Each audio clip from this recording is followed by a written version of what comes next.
Mana pahala kamu? Nih dosaku. Mana pahala kamu? Nih dosaku. Mana pahala kamu? Nih dosaku. Sampai ketika pahalanya habis diambil orang, sementara dia menanggung dosa orang lain, maka dia sudah tidak ada lagi modal untuk meneruskan perjalanan. Ketika ini Allah subhanahu wa ta'ala merintahkan malaikat untuk mengambil dan melempar kembali ke dalam jahannam. Subhanallah. Hati-hati. Ada dosa yang sangat ditakutkan Rasul. Dosa itu berkaitan dengan dosa anak Adam.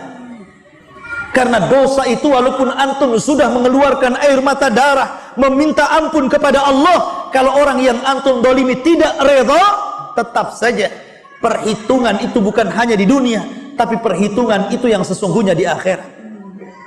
Sampai pun ada seorang ulama mengatakan, ya, kalau seandainya orang yang antum gibahi itu kemudian mau memaafkan dengan syarat dia meminta uang yang sangat besar, tebusan yang sangat besar, kasihkan tebusan itu. Karena pada hari itu Allah mengatakan, yauma la yanfa'u malun wala banun illa man atallaha biqalbin salim. Hari itu tidak ada manfaat lagi harta antum yang banyak di dunia ini, anak antum yang sukses di dunia ini, karena yang selamat hanyalah orang yang datang kepada Allah membawa hati yang selamat. Abu Lahab ketika turun, saya sela narang dzata lahab, Abu Lahab akan dimasukkan ke dalam api yang berkobar-kobar. Mendengar ayat ini dibacakan orang-orang, kemudian Abu Lahab marah dan berpidato di hadapan orang Quraisy dan mengatakan, kalau memang yang dikatakan Muhammad itu benar, bahwa saya akan dimasukkan ke dalam neraka, saya punya harta banyak, kata Abu Lahab. Saya akan tebus neraka dengan hartaku. Anakku sudah sukses, saya akan tebus dengan anak-anakku. Maka Allah katakan, ma aghna anhu maluhu wa ma kasab. Tidak ada lagi manfaat harta dan anak-anak wahai Abu Lahab. Tidak akan ada. Nggak ada yang bisa. Karena ketika itu Allah subhanahu wa ta'ala saja, ketika kiamat dibangkitkan kemudian tidak ada manusia yang hidup, Allah sudah mengatakan, anal malik aina mulukud dunia. Saya raja kalian, di mana raja-raja dunia yang congkak itu? Tidak ada lagi. Maliki yaumiddin. Dialah raja di hari kebangkitan. Orang itu dibangkitkan tidak bawa harta. Makanya Rasul mengatakan, khufatan uratan ghurlan. Orang itu pada hari kiamat telanjang, tidak dikhitan, tidak beralas kaki, artinya tidak bawa secuil harta yang antum miliki di dunia. Semua sama, semua miskin. Yang kaya hanya Allah subhanahu wa ta'ala. Lalu apa yang dibanggakan? Makanya kalau kita melihat begitu ngerinya titian siratal mustaqim, sampai para sahabat itu ngeri, menangis mereka. Sampai Uwais Al-Qarani, seorang kibarut tabi'in, walaupun dia hidup di zaman Rasul tapi tidak berjumpa dengan Rasul, maka disebut kibarut tabi'in. Ada yang mengatakan muhadram. Apabila dia melewati pandai besi, kita tahu bahwa pandai besi itu kalau sedang membuat senjata, maka akan ditiup-tiupkan itu apinya dan akan terdengar uapnya, suara tiupan itu. Maka Uwais Al-Qarani terkadang terdiam, kemudian menangis, kemudian pingsan, karena terkenang akan sebuah hari yang lebih dahsyat daripada itu. Makanya Nabi SAW ketika mensifati api yang ada di neraka, kalaulah api yang ada di dunia ini untuk mengazab penduduk neraka itu sudah cukup. Api di dunia ini untuk mengazab penduduk neraka sudah cukup, karena api di dunia bisa menghancurkan apapun yang dilahapnya. Tapi Allah subhanahu wa ta'ala ingin melipat gandakan panasnya, sehingga Allah lipat gandakan api di dunia ini menjadi 70 kali lipat panasnya. Karena api di dunia ini satu bagian dari 70 bagian panasnya api neraka. Kalau satu bagian saja sudah menghancurkan dunia, kalau seandainya membakar seluruhnya, Anda bisa bayangkan kalau ada rumah kebakaran, kalau ada sumur gas yang mengeluarkan api, Anda bisa bayangkan api-api itu. Makanya kenapa kemudian Allah Subhanahu wa taala mengingatkan tentang api? Afara'aitumun nar. Afara'aitumun nar allati turun. Tidakkah engkau melihat api yang kau nyalakan itu? Dan ibu-ibu itu paling banyak melihat api karena di dapur. Kalau bapak-bapak yang merokok hari-hari tengok api. Ya kan? Afara'aitumun nar allati turun. Tidakkah engkau lihat api di dunia yang sering kau lihat itu? Maka Allah mengatakan, a antum ansha'tum syajarataha am nahnul munsyi'un? Apakah kalian yang menyalakannya atau kami yang menyalakannya? Nahnu ja'alnaha tadhkiratan. Kami jadikan api dunia ini sebagai tadhkirah, sebagai pengingat akan api yang lebih besar dibandingkan api ini. Harusnya itu. Makanya ketika Nabi SAW melihat ada rebusan kambing kemudian menyala di bawah api dan asapnya mengepul ke atas, tiba-tiba Nabi SAW menangis. Kenapa? Karena Nabi SAW terkenang dengan api akhirat. Kalau api dunia saja antum letakkan ikan kemudian antum bolak-balik bisa gosong, gimana lagi antum dibolak-balik dalam api neraka? Sementara Allah Subhanahu wa taala mengatakan di dalam Al-Qur'anul Karim, ketika Allah Subhanahu wa taala menyebutkan tentang sifat khutamah, maka Allah mengatakan narullahil muqadah. Api yang menyala. Allati tattali'u alal afidah. Yang api itu sampai menyambar kepada hati kita. Kalau api ditiup angin menyambar badan kita, tidak mungkin hati kita terbakar. Paling tinggi kulit yang terbakar. Tapi coba antum siram bensin yang banyak, kemudian antum bakar diri antum dengan bensin itu, maka api itu pasti akan membakar sampai hati kita. Maknanya api neraka itu lengket dengan badan, ikhwan. Itu maknanya. Allati tattali'u alal afidah itu. Lengket api itu nggak bisa lepas sampai membakar ke dalam hati. Subhanallah. Ya. Dan itu api berada di bawah, sementara kita yang melewat berada di titian siratal mustaqim. Maka dari sini ikhwatu fiddin, ngeri kalau kita bicara tentang siratal mustaqim. Apa yang saya gambarkan tidak apa-apa dibandingkan kenyataan yang ada. Nggak ada apa-apanya yang saya gambarkan ini. Karena kondisinya jauh lebih hebat dibandingkan, walaupun ada ustaz sehebat apapun, ada syekh ulama sehebat apapun membayangkan kengerian orang yang melintasi siratal mustaqim, maka melintasi siratal mustaqim lebih a'zam, lebih besar kondisinya daripada diceritakan. Karena ketika Nabi SAW mengatakan tentang nikmat nikmat sorga itu tidak pernah dilihat mata, tidak pernah didengar telinga, terlintas pun tidak bisa. Begitu juga adab neraka. Oleh karena itu ikhwatu fiddin yang dimuliakan, banyak-banyaklah berlindung kepada neraka. Itulah yang diajarkan Nabi SAW. Allahumma inni a'udzubika min adzabin nar. Ya Allah, kami berlindung kepadamu dari azab neraka. Mudah-mudahan ceramah ini bisa menggugah kita untuk kembali beramal saleh, kembali melakukan istiqamah di atas ketaatan kepada Allah Subhanahu wa taala. Biasa sebelum saya tutup, kita kasih waktu sekitar 15 menit. Kalau ada yang mau bertanya silahkan. Ya.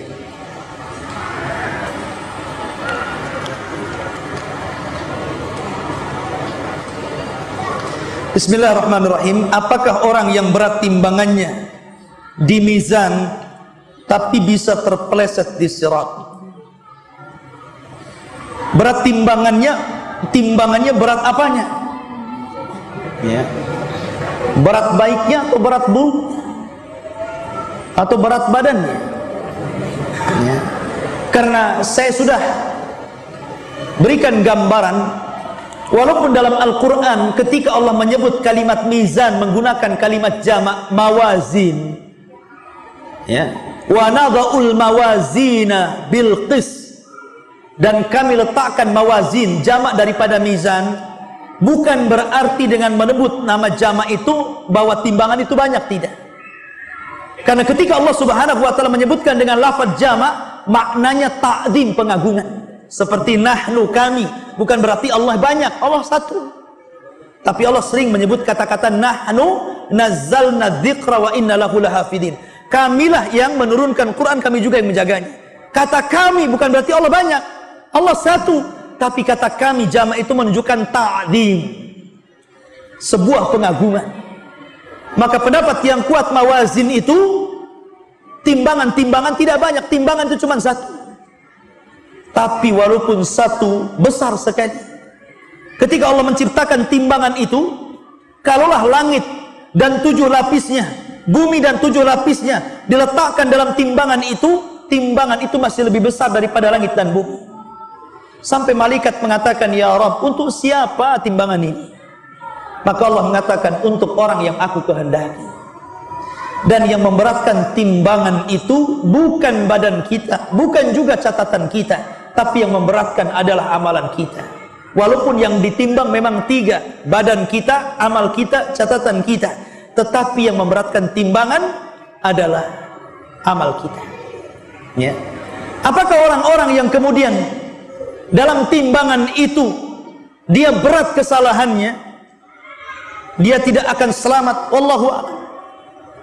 Yang jelas bahwa orang-orang yang diselamatkan Allah adalah orang-orang yang tidak atau menghindari dosa-dosa besar, walaupun dia terjerumus dalam dosa kecil. Dan dosa besar ini terbagi-bagi. Ada yang merangkak kemudian diselamatkan, ada yang merangkak kemudian dijatuhkan. Apakah orang yang berat timbangannya kemudian akan tergelincir di siratal mustaqim? Allahu a'lam. Kita tidak tahu. Yang jelas bahwa kalau memang amalannya tidak banyak, ya dipastikan dia tidak akan selamat. Ya. Karena amalan itu 3 ya. Ada yang amalan baiknya lebih berat daripada amalan buruknya, maka direct masuk surga. Ada yang 50-50, maka Allah maafkan. Ada yang lebih berat timbangan buruknya, maka masuk neraka. Itu saja kaidahnya. Ya. Makanya kemudian perbanyak amal saleh, wallahu a'lam. Baik, assalamualaikum warahmatullahi wabarakatuh. Apakah teman yang soleh sewaktu di dunia akan berguna syafaatnya ketika melewati siratal mustaqim? Jazakallah khair. Tidak. Tidak ada yang bisa menolong orang lewat di siratal mustaqim, ya. Kecuali dia memang mendapatkan syafaat Rasul.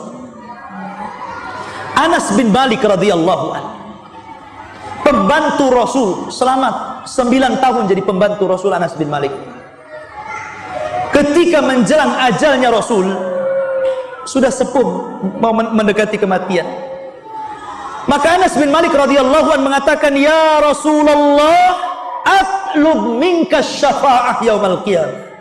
Rasul, aku minta kepadamu syafaat pada hari kiamat. Maka Nabi SAW mengatakan, af'al ya Anas, ya, saya akan lakukan untukmu. Maka kemudian Anas bin Malik radhiyallahu anhu mengatakan, ya Rasulullah, aina ajiduka yaumal qiyamah ya Rasulullah. Rasul, kira-kira kalau hari kiamat itu tiba, di mana aku akan jumpai kamu pada hari kiamat untuk mengambil syafaatku ya Rasulullah? Maka Nabi SAW mengatakan, tajiduni indas sirat, tajiduni indas sirat. Kau bisa jumpai aku di titian siratal mustaqim. Kemudian Anas bin Malik, illam ajidka indas sirat, aina atlubu minka yaumal qiyamah ya Rasulullah. Kalau aku tidak bisa mendapatkan kamu di titian siratal mustaqim, di mana lagi akan kucari? Maka Rasul mengatakan, indal haud, cari aku di telaga. Kemudian Anas bin Malik radhiyallahu mengatakan, illam ajidka indal haud, aina atlubu minka yaumal qiyamah. Kalau aku tidak mendapati kamu di sisi haud, maka di mana lagi aku akan mencarimu? Maka Rasul mengatakan, indal mawazin, cari aku di tempat penimbangan amal, karena aku tidak mungkin tiga, pasti ada di tiga tempat.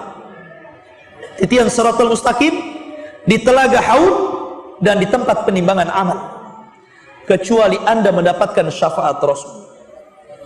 Tapi Nabi SAW sendiri, orang yang pertama akan melewati Shiratal Mustaqim, dia dan umatnya sebelum para Nabi dan umatnya. Kita semuanya umat Muhammad nih, yang pertama kali akan melewati itu. Maka Rasul yang pertama kali, ana awal akunu man ujizaha, saya yang pertama kali melintasi Shiratal Mustaqim, kemudian akan menunggu di ujung. Setiap ada umatnya yang lewat, Rasul mengatakan, Rabbi salim salim ya Rabb, selamatkan dia ya Rabb, selamatkan dia ya Rabb. Itulah rahmatnya Rasul untuk umatnya. Tapi tidak semua yang didoakan Rasul selamat. Ada juga yang kemudian terjerembab ke dalam jahanam, kan? Padahal Rasul berusaha untuk berdoa menyelamatkan mereka, kan? Tapi tidak semua juga yang selamat. Ada juga yang kemudian masuk ke dalam jahanam, ya dan billah. Oleh karena itulah maka pada hari itu tidak ada yang ingat siapapun kecuali diri antum sendiri. Wallahu a'lam. Baik. Kemudian golongan manakah yang akan mendapatkan syafaat Rasul di titian Shiratal Mustaqim? Tadi sudah saya tanyakan. Sudah ditanyakan dan persis bahwa di titian Shiratal Mustaqim orang tidak akan ingat siapa. Jangankan lagi Anda, Rasul mengatakan kepada Fatimah, dia tidak bisa menyelamatkan Fatimah.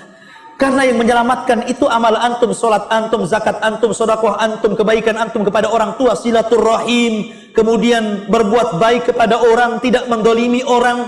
Itu yang menyelamatkan. Bukan orang yang menyelamatkan kita. Ya, memang ada syafaat-syafaat Rasul di beberapa tempat. Tapi di Shiratal Mustaqim, ikhwatu fiddin, jangan pernah mengharap siapapun. Karena antumlah yang antum harapkan diri antum sendiri. Di situ perbanyak amal soleh. Wallahu a'lam. Baik, kemudian Assalamualaikum Ustaz. Waalaikumsalam. Ana mau bertanya, lebih lama mana saat ditanya di dalam kuburan, orang kaya atau orang miskin? Pertanyaannya sama di kuburan itu.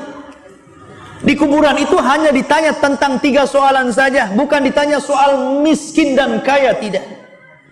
Di kuburan itu ditanya, man rabbuka, siapa Rabbmu? Wa man nabiyuka, siapa nabi yang diutus kepadamu? Wa madinuka, apa agamamu?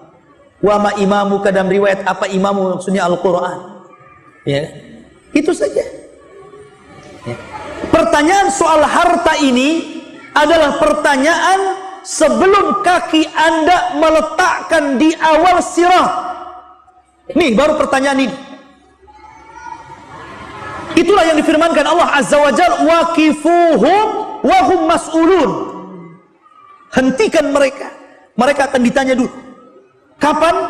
La tazulu qadama 'abdin hatta yus'al an arba. Belum bergeser kaki anak Adam dan menginjak sirat, Anda akan ditanya tentang 4 perkara.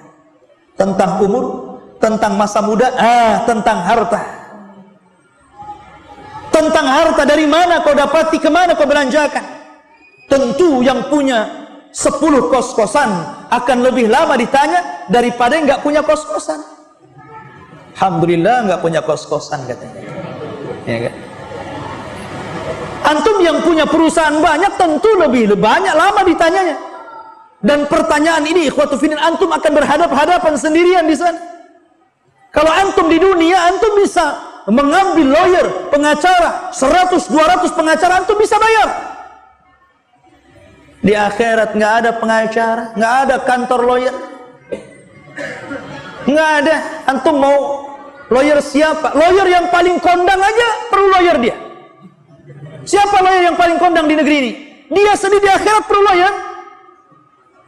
Karena dia akan ditanya sendirian itu masalahnya. Yang menyelamatkan itu amalan kita. Makanya hari ini hari beramal, ya besok hari hisab. Ketika hari hisab itu kita ini dilahirkan sendiri, kemudian mati sendiri, dibawa kuburan sendiri, dalam kuburan sendiri, dibangkitkan sendiri, dihisab sendiri. Serba sendiri. Apa yang antum lakukan sendiri? Ya, antum harus mempertanggungjawabkan. Karena pada hari itu walaupun mulut ini bisa berdusta, tetapi mulut ini akan dikunci masalahnya, karena yang akan ngomong tangan dan kaki yang menyaksikan. Jadi tidak ada yang berdusta pada hari itu. Ya. Akan ditampakkan semua dosa. Baik, assalamualaikum warahmatullahi wabarakatuh. Waalaikumsalam warahmatullahi wabarakatuh. Bagaimana golongan orang yang mengikuti sunnah Rasul dan para sahabatnya dalam melewati siratal mustaqim? Bukankah hadis tanpa hisab? Bukankah hadisnya tanpa hisab? Baik. Ya kalau dia memang orang yang gigih melaksanakan sunnah Rasul, mengikuti sunnah-sunnah para sahabat, kemudian mencintai Nabi SAW, artinya dia berusaha untuk menjauhi syirik, menjauhi penyimpangan dalam sunnah, menjauhi dosa-dosa besar, dipastikan dia akan melewati. Karena memang itu yang diharapkan Allah. Ya. Karena orang-orang yang tidak mengikuti sunnah Rasul berarti dia mengikuti hawa nafsunya. Pokoknya dua saja, ikut Rasul atau ikut hawa nafsu, ikut sunnah atau ikut adat istiadat. Ya tentu kalau orang sudah mengikuti sunnah Rasul, kemudian mengikuti juga jejaknya para sahabat Rasul, ya dia dipastikan akan mudah melintasi siratal mustaqim. Karena itulah memang yang diharapkan Allah.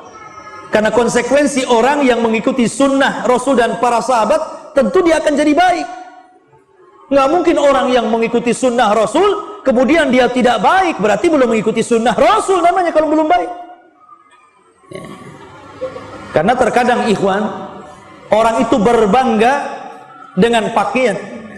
Nih pakaian saya sunnah Nabi, nih janggut saya sunnah Nabi, nih peci saya sunnah Nabi, nih serban saya sunnah Nabi, gamis saya, cingkrang saya sunnah Nabi.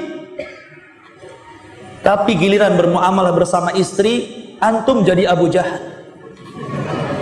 Ya kan? Ketika bermuamalah jual beli, antum jadi korup. Ketika antum bermuamalah dengan saudaranya, antum jadi Firaun.